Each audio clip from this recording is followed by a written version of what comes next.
Hi, I'm Mark Reed. Follow me as I attempt to put my new book, Impact Culture, into practice and discuss it with others taking a similar journey. You'll get tips that will help you achieve more impact from your research and stay healthy, no matter how busy you are. Rediscover your purpose. Lead from behind to empower those around you. Transform your work culture. Welcome to Season 4 of the Fast Track Impact Podcast.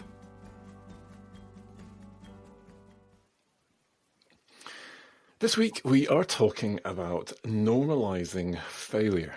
We're thinking about this in the context of our work. I'll be thinking specifically about this in relation to fieldwork, but I think this goes much broader.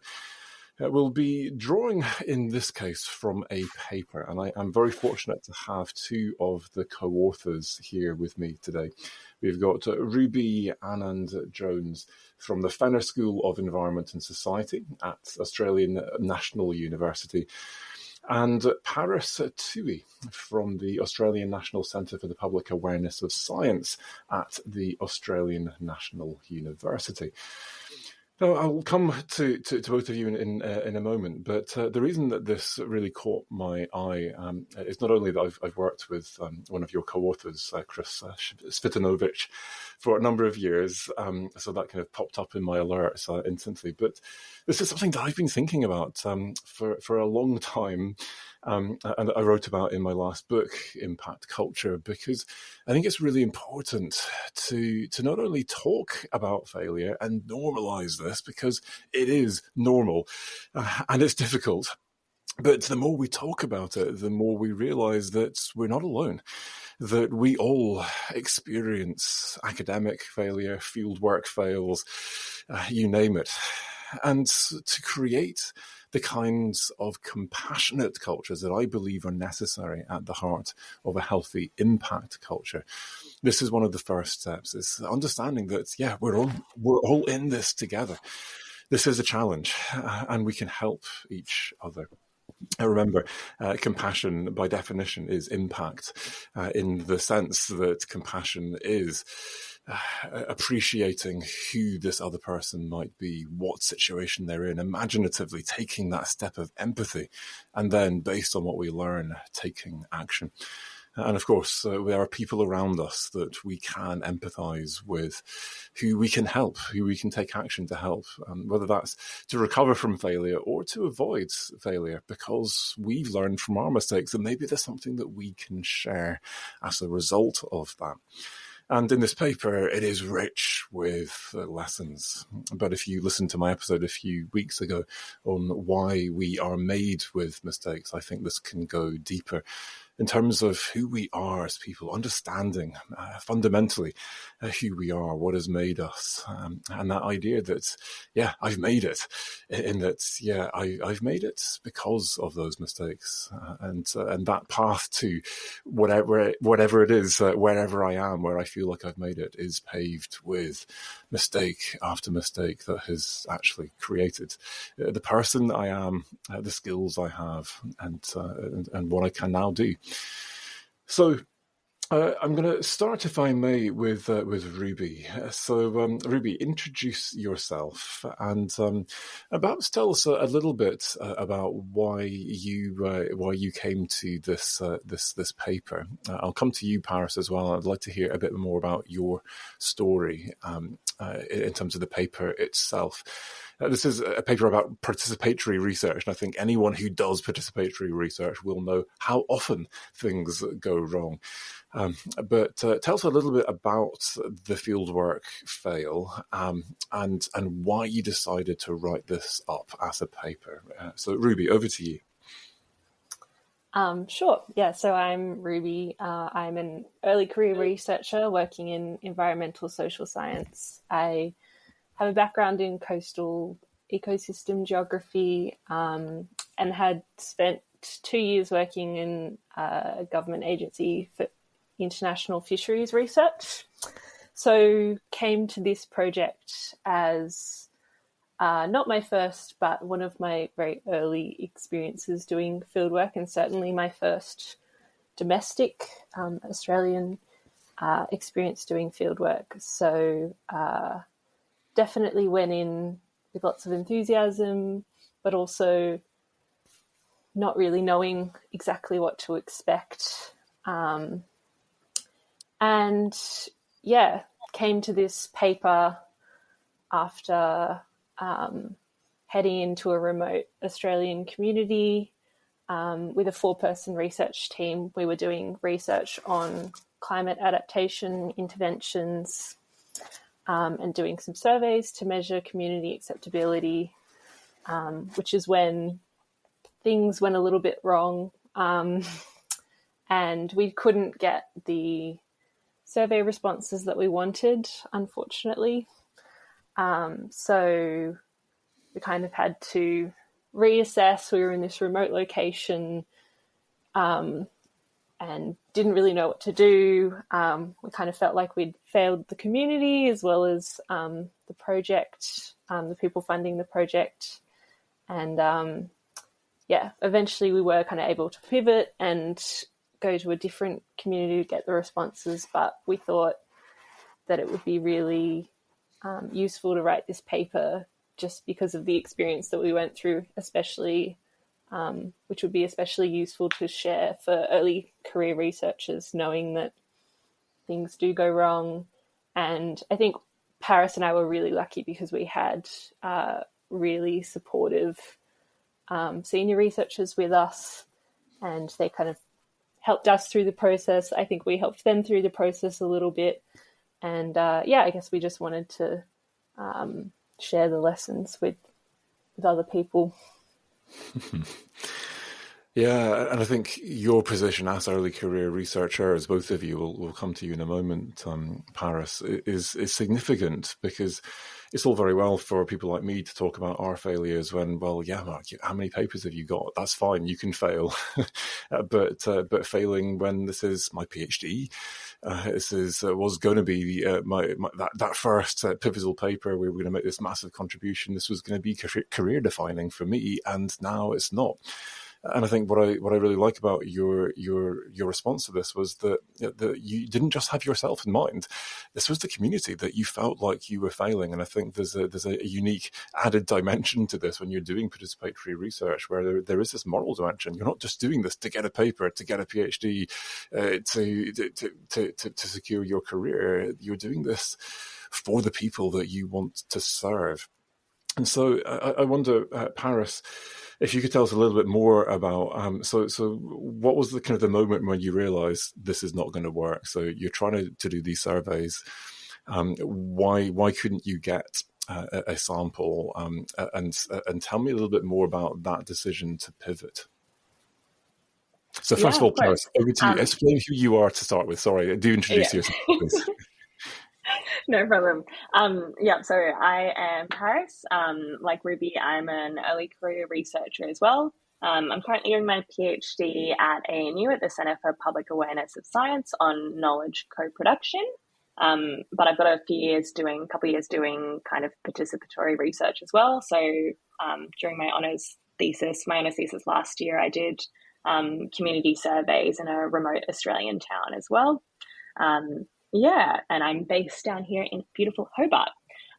So back to the question. So I guess the moment we realized, so Ruby and I, as well as Chris and Ingrid, the two senior researchers, we're doing a lot of the surveying as you do in participatory research in, places where there's higher foot traffic. So like malls and things like that, beaches. And we just weren't getting the surveys that we needed for kind of data saturation. And it was maybe after a couple of days that we realized that, we were, I guess, failing, and we weren't going to get the data that we needed for the project. So the first day, I think we had no surveys completed despite standing out there for a few hours, which was, for Ruby and I, pretty tough to deal with, especially, I'd done surveys before and I'd hit, 20, 30 in one day. And to all of a sudden not be able to talk to many people was quite challenging to deal with. And I guess as we'll speak about later, feeling pretty guilty about it as well, that we were, letting the team down, the project and the community as well. So yeah, we kind of sat down and, I guess some of the reasons why we failed as well.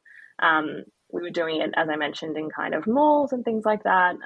And it was during COVID-19. So there was, additional challenges doing participatory research with that. So things like, we were wearing masks, which made it more difficult to kind of build that rapport and trust with community as well. There was some hesitancy to talk to people, understandably, as well. And just, reasons beyond our control why, I guess we were dealing with some of these challenges. Some of the things, as Ruby mentioned, we did to kind of adapt and pivot was we added on another research location. We also, and Chris and Ingrid kind of led this, was look at other ways to engage with the community. So things like focus groups at a later date. To kind of, I guess, overcome the failure and the challenges that we were experiencing.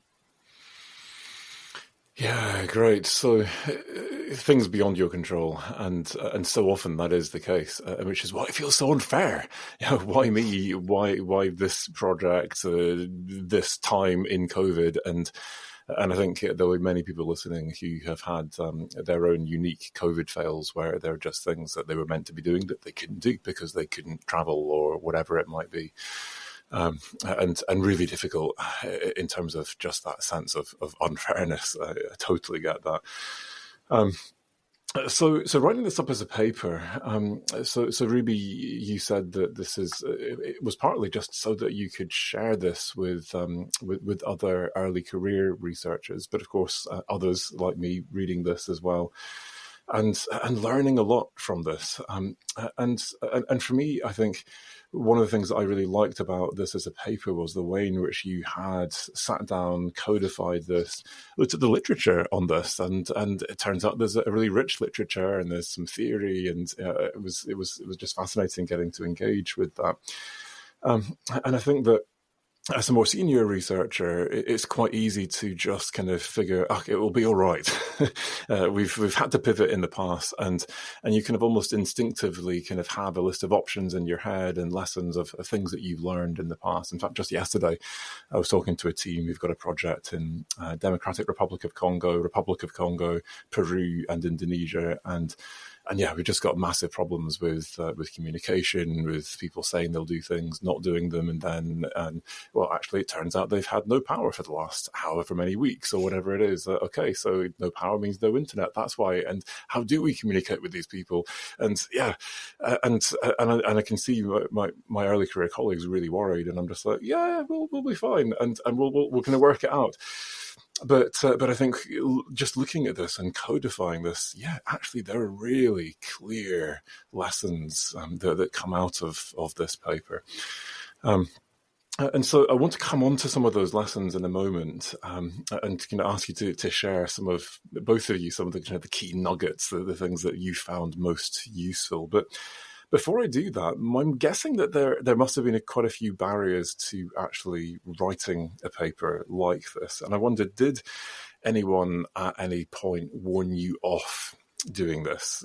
Talking about failure, a lot of people are quite sensitive about this. I think this is a bad idea. This is bad strategy. Don't do this. Don't kill your career, for example. I've had people ask me to remove tweets, or universities, my employers asked me to remove tweets in the past, and it's only whenever I've been talking about failure. My employer does not like me talking about my failures.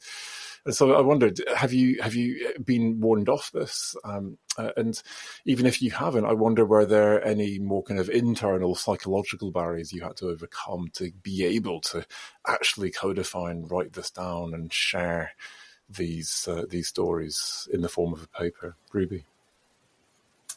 Yeah, sure. I mean, I think we were pretty lucky. We had a very supportive senior research team, and they were the ones that led this and created a very safe environment for us. So there weren't really any external pressures not to write the paper. But at least for me, I know that there was a few more internal barriers. This was my first paper, so it definitely crossed my mind thinking that my first paper would be about failure.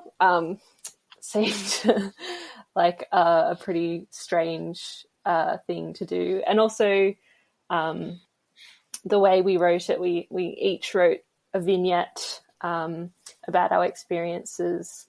And yeah, it was a pretty vulnerable exercise. We shared our emotions and reactions and kind of our personal journey, I suppose. So it was a little bit scary. But yeah, I mean, I guess we just thought it was something worth writing about, and also knowing that it's pretty normal to go through all of these things as well. So sharing it, isn't that scary, really. With the right kind of team behind you, yeah, I totally get that.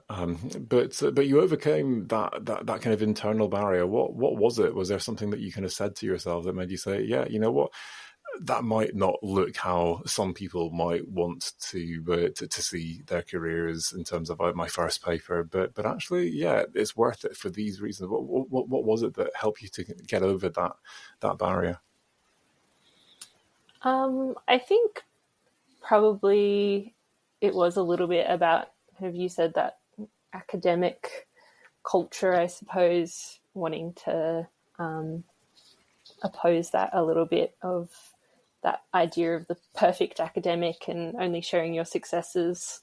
It seemed like a good thing to do, to, share that we're all human. And I think we learnt so much through the process, learning from the senior researchers and realizing that they were also human. And, they felt safe to share their emotions with us. So it didn't seem as scary a step to do the same and share it with the broader academic community. Yeah, I love it. And I wonder, I mean, if you're listening, go back to your first paper. Is there some kind of implicit manifesto in your first paper? My first paper was ultimately about impact, although we didn't realize it at the time. And what a manifesto! If this is a manifesto, who knows, Ruby? But to say, yeah, I'm different. I'm not going with that flow. I'm a critical thinker. Yeah, things happen, but I stand back from this. I'm able to stand back from this, detach myself from it, and critically analyze what's happened and draw lessons from this. And yeah, in terms of taking an original and different path, and doing so in a way that is imbued with this level of critical thinking, yeah, that sounds like a great manifesto to me. I hope so. We'll see what happens, but yeah. So, Ruby, you mentioned these vignettes. And Paris, I wonder if you could share a little bit about your vignette and some of the lessons that emerged from that. I really like this as an idea because each of the four researchers on the paper shared the story from their perspective, and talking to you both in the team as to the earlier career researchers, there is this unique perspective that you have as early career researchers on these lessons. And I wonder, yeah, can you tell us some of your favourite lessons from the paper and where they came from in terms of your own experiences of the project? Yeah, definitely. So I guess it's important to first acknowledge that Ruby and I were and speaking on behalf of Ruby as well here, but we were pretty lucky that, we were able to fail in, it sounds silly, but kind of a safe space where we had Chris and Ingrid, the senior researchers there, as well as, external support and kind of peer networks to support us through this failure, which leads me to kind of, the first, I guess, big lesson that I took away from this experience was, being able to have a team of people that you're working with in the field and out of the field as well that you can call on and that you trust. And that can kind of create an environment where we felt comfortable being vulnerable and kind of sharing this. And so part of the reason why we wrote those vignettes was, we had this conversation towards the end of the trip and after the trip on the way home, where we shared, we went around and we shared how we were feeling and, how it made us feel. And we realized that there was a lot of overlap between all of us where, we were feeling things like guilt and, frustration at ourselves as well as others, and kind of going through the motions of processing these things was quite cathartic to do as a team. And then later on in writing these vignettes individually as well, I know personally I found it quite confronting to have to sit down and write about failure and kind of how it made me feel. So yeah, that was one of the big things, I think, is having that space with other people in your team to talk about these things, and that, yeah, you can be vulnerable with. And I think another one for kind of us as early career researchers was, and it's something that I touched on in the vignette as well, was kind of going into it with that open communication, or that, able to openly communicate with the others in the research team.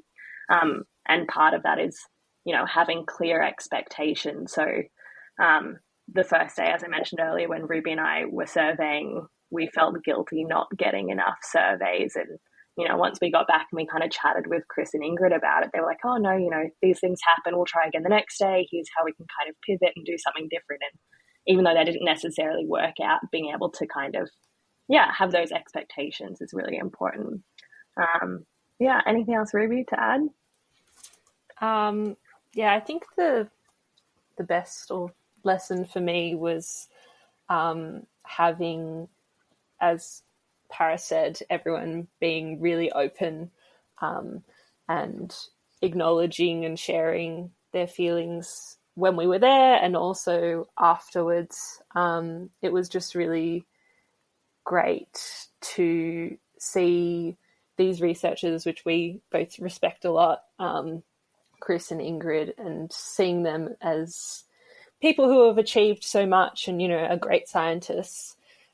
They still feel guilty. They still get imposter syndrome, kind of still have these emotions, and you can be both things at once. You can still be a great scientist and fail, or you can still be a great scientist and get frustrated. So you don't have to be this kind of perfect academic, and also, debriefing as well with the group afterwards was really good, and we took the time to reflect, and that was really important, kind of a big lesson as well, reflecting on what exactly was it that went wrong, what was our role in the failure, taking responsibility and moving through the emotions as well, so that we can figure out what we learnt, kind of also how you can salvage the field trip and the data that you did collect. Yeah, there is always a plan B and a plan C. It's as big as your imagination, but in the moment, it doesn't feel like that. And I think one of the things I think two things strike me. The first is just this message around expectations, because I think that most more senior researchers have had enough of their own failures that they expect things to go wrong from the outset. And so when it does go wrong, they're not they're not surprised, and they maybe even been thinking of the plan B right from the beginning. But I think by contrast, most early career researchers come in, they make a plan, and you just assume, well, of course, this is going to work. And part of the reason you assume, well, of course, it's going to work is, well, look at my supervisor, look at these other researchers who've made it. All I can see are their successes. I see the paper at the end, which doesn't actually explain everything that went disastrously wrong. So I was just sharing with my team yesterday to try and reassure them. We had this £1 million project that it was really high stakes. It was my first ever major project. I was project manager on it, and we made an appointment of a non-UK researcher, which we didn't think would matter. And then we had this disastrous meeting where we were 6 months into the project, and the main researcher who was doing the modelling said, "Oh, I've just realised that Heather is a plant. I've been trying to work out who this person, Heather, is on the team the whole time. And she was meant to be modelling moorlands, which are dominated by the species of plant called heather. And at that point, I realised we are doomed. We cannot, I mean, if that's the point we're at 6 months, then this is never going to happen. And so it was a pivot from a modelling project. This was, at its heart, a modelling project to, we're going to do a bunch of qualitative research kind of workshops and come up with some qualitative scenarios. And look back at our papers, you would have no idea. It was like it was always planned to be like this. There's not a lot of modelling in there, but yeah, you would never know. And so I think just adjusting expectations, but then helping, especially early career colleagues, to realise, yeah, it's not going to necessarily go how you expect. And then to just normalise so that we don't idolise people who have gone before us as well. Of course, if only it could work as well as it did for him or her. It didn't. And actually, the more that we talk about our failures, the more we realise, yeah, this is the nature of this pathway. But I think the second thing that you've spoken about that we might want to maybe dive into a little bit more depth is this idea of being vulnerable and creating this space to actually talk about how we feel, including these negative feelings of frustration and guilt and failure. Just, yeah. And it's not just a matter of making time, which I think is an important thing. We've just done, say, an online focus group, and great, time is up, everyone hangs up. And actually, no, we've now made an hour afterwards for the team to do the debrief, and we're going to go around and get every single person to talk about how they're feeling. But actually, you know what? I'm not going to talk about how I feel if you're the kind of person who I feel is perfect or is going to judge me. And there's something about the kind of environment that you need to create. And I wonder to what extent, I mean, you've spoken about how Chris and Ingrid created that environment, but there's something about how you two are both coming across just now that suggests that this is just as much co-created by you in terms of your willingness to be vulnerable, but the way in which you then responded to these challenges and led by your own example in this team to create an environment in which you could cohese as a team rather than kind of split up. So tell me a bit more about how that team environment was created and what you feel perhaps your role might have been in that. Either of you. I can start off. Yeah. I think, it really helped that we went into that, went into the field with existing relationships. So we'd already had that trust built between, not so much the four of us, the three of us. So Ruby and I actually only met on the trip. And since then, we've become quite good friends, whether or not we bonded through our failure or just doing field work as is inevitable. So I knew Chris and Ingrid for about a year and a half before going into it. And so I had built that working relationship and the trust as well. And so I think through that, I personally felt comfortable being vulnerable with them. And I think Ruby and I were chatting about this today, actually. Ingrid was, we remember, the first person to kind of come forward and say how she felt after some of the interactions and after some of the surveying, which as an ECR, even with those existing relationships and trust, being kind of negative about something that just happened or frustrated probably wouldn't have been the first way that I had reacted to it. But again, having a senior researcher create that space first, I think really helped for us to have that conversation. And having the kind of, more informal not relationship and interactions afterwards as well. So being able to sit down afterwards over a cup of coffee and talk about these things as well, I think personally made me more comfortable sharing how I was feeling and processing with guilt and frustration and things like that. Yeah, I wonder. I think they were. Oh, sorry. Carry on. No, go for it, Ruby. I was going to say, I think, Chris and Ingrid were quite deliberate in the way that they created space, and also I think in the paper this is included that checking in with each other was a really important part of our fieldwork. You know, it's quite an intense time, whether you experience a failure or not. So we would always sit together, have dinner and debrief about the day and check in with each other, and kind of taking that step to also check in with the senior researchers to ask how they were feeling was an important thing as well, because we just don't want to assume that everyone's okay because they have 20 years experience. So it was kind of creating that more deliberate space and making sure that we did sit down and debrief and talk about things, whether or not things went right or wrong for the day. Yeah, and I mean, I guess not everyone's as fortunate as you guys having the whole team in the field, so you can go for dinner and debrief on that daily basis. And I wonder, maybe we can just brainstorm a few ideas for people who are doing, say, remote field work. I'm all by myself. I see my supervisor once a month, and that's it. She or he is just too busy to see me. I don't have the privilege of being able to debrief on that kind of regular basis. So I don't know if you've got any. I've got a few ideas, but I don't know what can we say to people who are not in quite such a fortunate position in terms of their team. How can you create that for yourself effectively?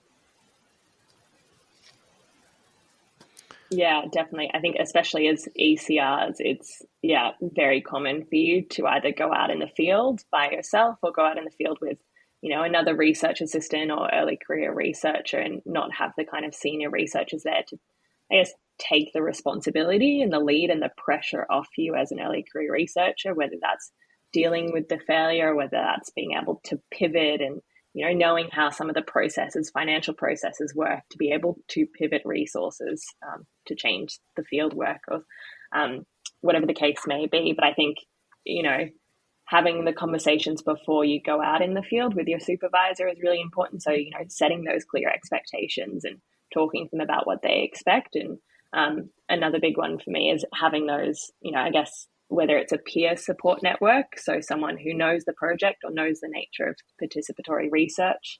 So not necessarily a supervisor, but someone who understands it, as well as, just friends and family who you can chat to and talk through how you're feeling and, kind of seek comfort in what you're trying to do, I think is really important. Yeah, that kind of comfort, the ability to be vulnerable, it can come in lots of different places, shapes, sizes, just phoning home to a partner and crying. Yeah, this was, I feel humiliated, whatever it might be, just being able to express that if that's what it is. It could be others in a cohort of PhD students that you're in, that you create that support network for yourself. I know some supervisors have many PhD students who all kind of then form a team and support each other and help each other in that way.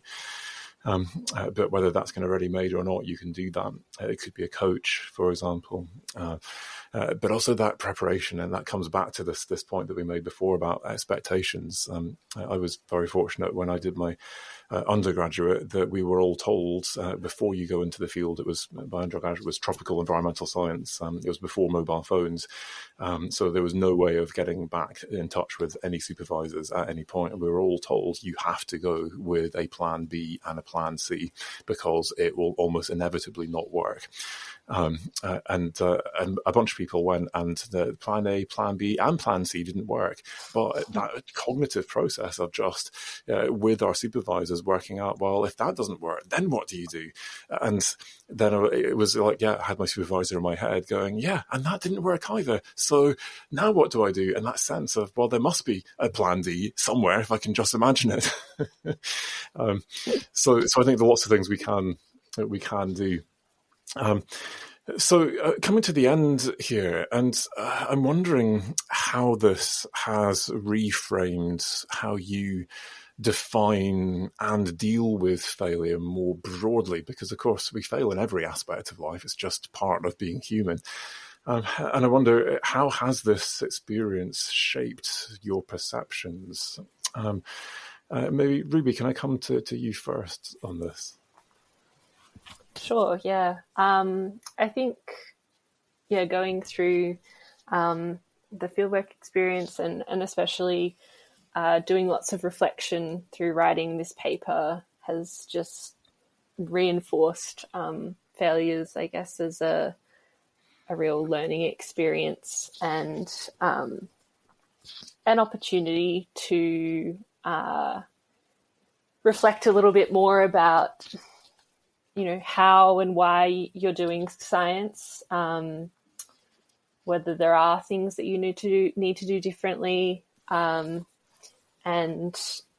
making sure that you do create that space for reflection, hopefully before something else fails. But even if it does, again, creating the space for reflection afterwards. But also, I think for us, again, having that great support and the example of Chris and Ingrid in the fieldwork, knowing that it's okay to feel all of these emotions, and then you can kind of go that, acknowledge those, and then move on and figure out something different.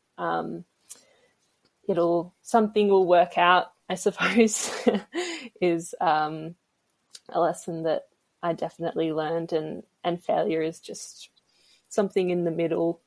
It's not the be all and end all. It's not going to ruin your career or anything. And sharing your failures can only help other people as well. Yeah, what I hear, Ruby, is a real courage that has come out of this that I think is incredibly powerful, because when we are terrified of failure, we play safe. We don't take any kind of risks. And actually, to come up with the biggest ideas that might make the biggest impact, you often need to take a few risks. And it sounds to me that you're going into your career now with a completely different mindset that is not all about playing safe in case something goes wrong, because you know what, it will, and that's fine. So powerful.